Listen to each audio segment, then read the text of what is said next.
Ahli politik dan menteri mempunyai margin kepercayaan terendah dalam kalangan rakyat Malaysia dengan masing-masing hanya 19% dan 24%.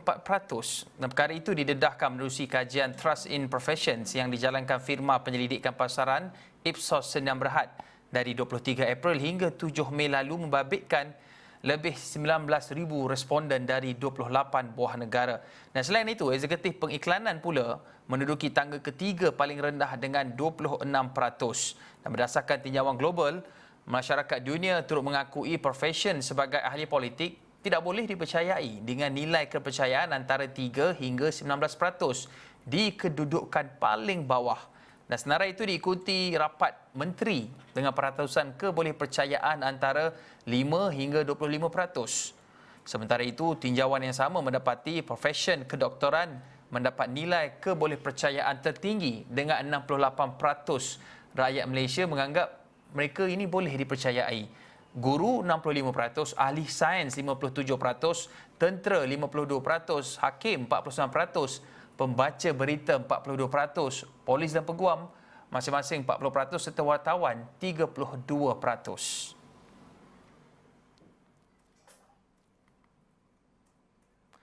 Dan untuk membincangkan perkara ini, saya nak bersama dengan Fellow Penyelidik Majlis Belia Malaysia, Fauzi Fazil.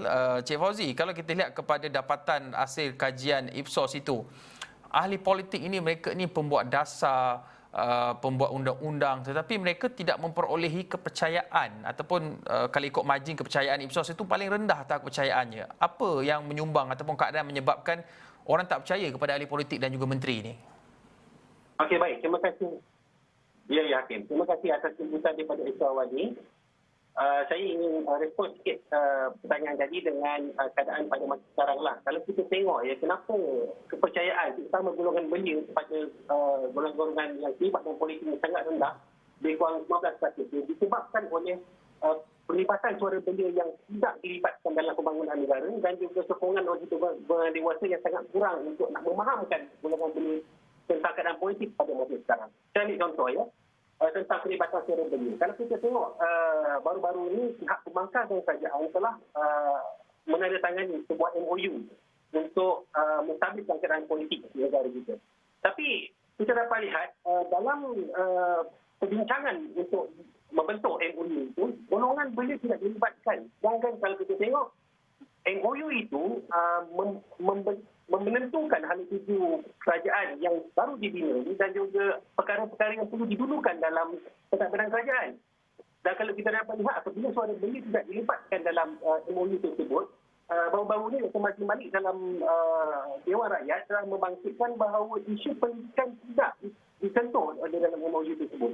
Menyebabkan beberapa perkara seperti pemberian peranti yang dijanjikan dalam pengetukan Belanjawan 2020 sampai sekarang dikatakan oleh YB Asman Nasir, 150 buah laptop masih belum diberikan kepada golongan belia yang sedang belajar. Di sini kita dapat lihat bahawa golongan belia apabila tidak dilibatkan dalam pembangunan negara, kemudian berlaku masalah dalam pentadbiran negara, golongan belia dipaksa untuk menerima saja keadaannya. Sedangkan apabila membuat perancangan, golongan belia tidak dilibatkan bersama. Cik Fauzi, kalau kita saksikan apa yang berlaku itu satu perkara yang seperti sudah boleh dijangka apabila melibatkan margin kepercayaan kalangan ahli politik dan juga menteri ini. Tetapi dari perspektif belia, bagaimana perkara ini dapat dikurangkan kerana trust deficit ini satu perkara yang sangat penting sebenarnya, memandangkan mereka ini adalah pembuat dasar, pembuat undang-undang dan mereka perlu meyakinkan dasar-dasar ataupun polisi yang mereka lakukan ini baik untuk manfaat masyarakat. Tapi bagaimana pada pandangan Cik Fauzi sebagai belia, ahli-ahli politik dan juga menteri ini boleh mendapat buy-in daripada golongan belia dan masyarakat terutamanya, bagaimana mereka boleh lebih dipercayai agar usaha untuk membangunkan negara ataupun mengurus negara dengan polisi dan dasar yang lebih baik ini dapat dijayakan? Baik, kalau kita tengok masalah tentang trust deficit ini bukan berlaku di zaman sekarang saja. Kalau kita tengok zaman Tengku Abdul Rahman, Tun Razak, berlaku juga trust deficit ini. Tapi kalau kita tengok bagaimana pendekatan yang digunakan oleh pemimpin dahulu, contoh seperti Tun Razak, bila berlaku masalah dalam pentadbiran beliau dengan golongan belia, beliau mengambil pendekatan untuk berdialog. Dan daripada situ wujudnya Majlis Perundingan Belia Negara. Okey. Pada masa sekarang saya lihat pihak ahli politik, terutamanya pihak golongan menteri cuba untuk mewujudkan platform. Macam kita tengok di peringkat nasional kita ada Parlimen Belia. Kemudian di Selangor sudah ada program Ahli Dewan Negeri Muda Selangor dan di Perak yang dibincangkan tentang kejangan Dewan Belia Perak.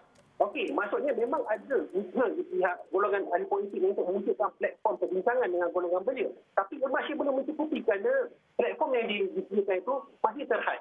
Kalau kita tengok zaman Tan Sri Muhyiddin sebelum ini, beliau cuba untuk mewujudkan golongan penasihat daripada golongan belia. Tapi terlampau lambat untuk kita nak initiate inisiatif tersebut sehingga akhirnya permintaan beliau pun berhari dan golongan beliau masih lagi tersangkut dalam untuk menyuarakan pendapatnya dengan platform yang rasmi. Ya, apa yang perlu dilakukan sebenarnya untuk mengurangkan meningkatkan kembali kepercayaan terhadap ahli politik dan juga menteri ini? Saya lihat benda pertama kita kena kembali pada idea yang dibawa oleh bapa-bapa pemerintahan seperti Dr. Razak, Tunku Abdul Rahman, di mana keberanian untuk berhadapan dengan golongan belia itu sendiri. Saya ambil contoh pada tahun 2019 dalam Majlis Perundingan Belia Negara. Pada masa itu, semua ketua-ketua pertubuhan belia bersedia untuk berhadapan dengan Menteri Kerajaan dan juga Menteri KPS pada masa itu untuk kita sama-sama bincangkan isu pembangunan belia di Malaysia. Tapi dalam PBN tahun 2019 itu, Syed Saddiq, YB Syed Saddiq pada masa sebagai Menteri KPS hanya datang bagi ucapan pembukaan dan kemudian ditinggalkan majlis tersebut kepada TSU beliau. Maka di sini golongan ahli politik ini tidak bersedia untuk membuktikan secara berhadapan dan kemudian tidak memaksa setiap keputusan yang dibuat tanpa pembincangan dengan golongan belia. Macam nak suruh kita jalan begitu saja. Begitu juga dengan isu penurunan had umur belia yang kita buat pada tahun 2019, hujung 2019. Adakah Cik Fauzi merasakan penglibatan lebih banyak golongan muda belia dalam politik ini boleh meningkatkan kepercayaan ataupun boleh membaiki keadaan ketika ini? Saya tak pandang begitu. Sebenarnya yang kita perlukan lebih platform, bukan hanya ahli politik muda. Kerana kalau kata ahli politik muda masuk tapi masih lagi pemikirannya dipegang oleh wallet-wallet politik, dia tidak membuat apa-apa perubahan. Tapi kita perlu sediakan lebih banyak platform saya kata dengan tadi tingkat Dewan-Dewan Negeri untuk golongan belia terlibat dan jawatan kuasa. Begitu juga di tingkat parlimen, jawatan kuasa pilihan tingkat parlimen. Semua jawatan kuasa ini perlu ada suara belia. Tidak hanya belia menjadi ahli politik, baru kita ada peluang untuk bersuara. Baik, terima kasih Saudara Fauzi Fadzil, Fellow Penyelidik Majlis Belia Malaysia, berkongsi pandangan dan juga perspektif kalangan belia berhubung dengan laporan yang dikeluarkan oleh firma penyelidikan pasaran Ipsos yang melihat kepada indeks kepercayaan pekerjaan-pekerjaan di Malaysia di mana ahli politik dan juga menteri memperolehi margin kepercayaan yang terendah sekali di Malaysia ini.